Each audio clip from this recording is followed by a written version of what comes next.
What is up, friendos? It's the CODphilosopher, starting my video series called The Three-Man Plan. And this is where I play each team-based game type with 3 different roles, trying to show how someone with just 3 people can go into these game modes and dominate a full 6-man party, hopefully. I have to start it off saying that I'm an idiot. I was trying to record these games last night, and the 2 games that I really liked for showing these roles, I forgot to hit capture on my computer, so I'm recording this in theater mode, but I think y'all will enjoy the gameplay and what I have to say about it. To start off with, this role that I'm playing is an anchor role. What my job is to do is to hold down my team's spawn so that we have an advantageous spawn for each hardpoint. I'm using the SWAT 5.56. I like the burst assault rifles. This and the M8 are very good for playing this role.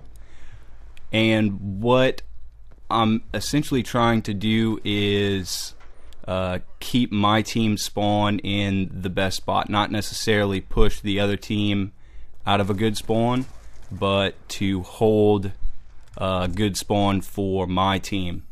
Now initially on this map Turbine, I'm going to push up to the right from my original spawn, and for 3 of the 4 hardpoints on this map, I believe this is the most advantageous spawn point for your team, and you're going to see me spend a lot of time up here.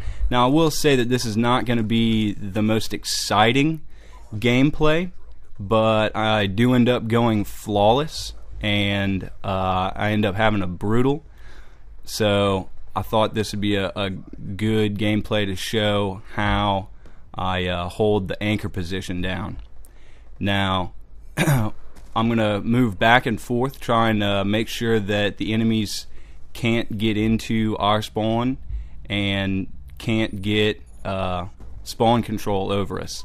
The kill streaks that I'm using are the Hunter Killer, the Hellstorm Missile, and the Lightning Strike. And these are really good for controlling the other team's spawn and keeping them out of yours. So what I do initially for these first 3 hard points is to just hold this area down and try to keep the other team away from it. And as you see, the clock is getting low, so I'm going to start rotating to the other point that I want to hold down for this hard point that is in the building on this side. And I'm going to hold this area because it gives me a lot of spots to kind of overlook the map while being able to maintain a good spawn for my team. And that's the biggest part of this role, is maintaining a good spawn for your team. I do push in here because I know that I'm low on ammo, and I figured that I could pick up another gun, so I grab it and move out. I don't contest that fight. It looked like he had the advantage on me, and I didn't want to lose spawn control. So I rotate down and manage to pick up another assault rifle, which I definitely recommend using an assault rifle in the anchor role, because it's going to allow you to keep a distance, which is pretty important. You don't want to be in close gunfights as the anchor. You want to keep them at bay. So an assault rifle is definitely a good option. And another on smaller maps, I highly recommend using the Peacekeeper because of the added range.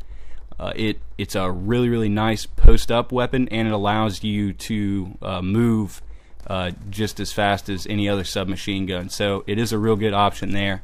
You see right here, I get in a gunfight, and it looks like he had the jump on me. So instead of contesting it, I wrap around and end up picking up the kill and another score streak.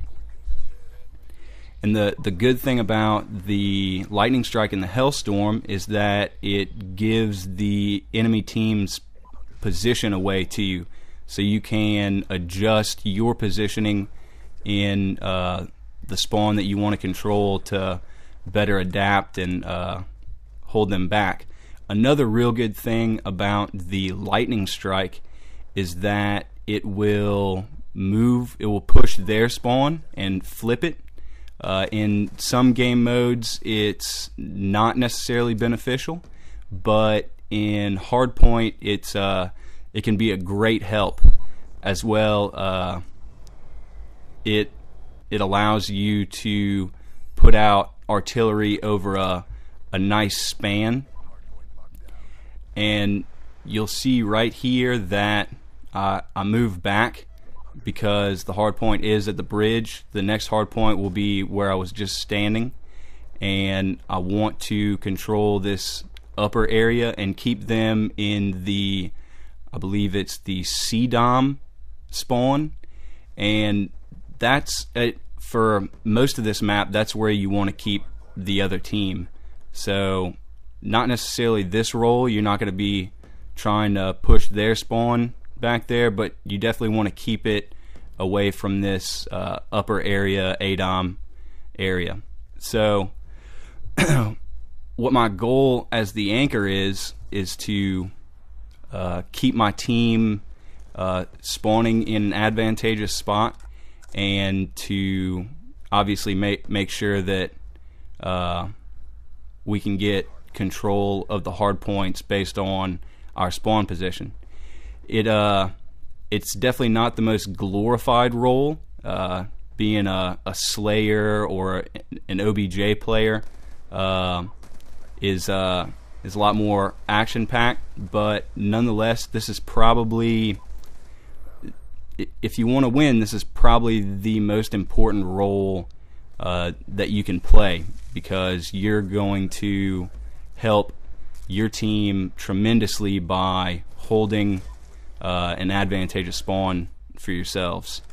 And here we get a VSAT, and I noticed that the other team is spawning and pushing towards where I'd like to control. So I push back and pick up some kills and get all my kill streaks, which will allow me to wreak some more havoc on them. And another nice thing about these score streaks is that they're on the low end, so you can rotate through them quite nicely, and they especially on a big open map like this, they're extremely advantageous and tend to get you quite a few kills. It's really nice to keep a constant stream of score streaks, and especially ones that you can use to keep the enemy team from getting hard points and being of detriment to your team. So I don't cap one hard point this entire game, with the exception of the last one, and you'll see why in a second. But really, my role is not to worry about capping points. It's to worry about my own team spawn and keeping enemy players out of it.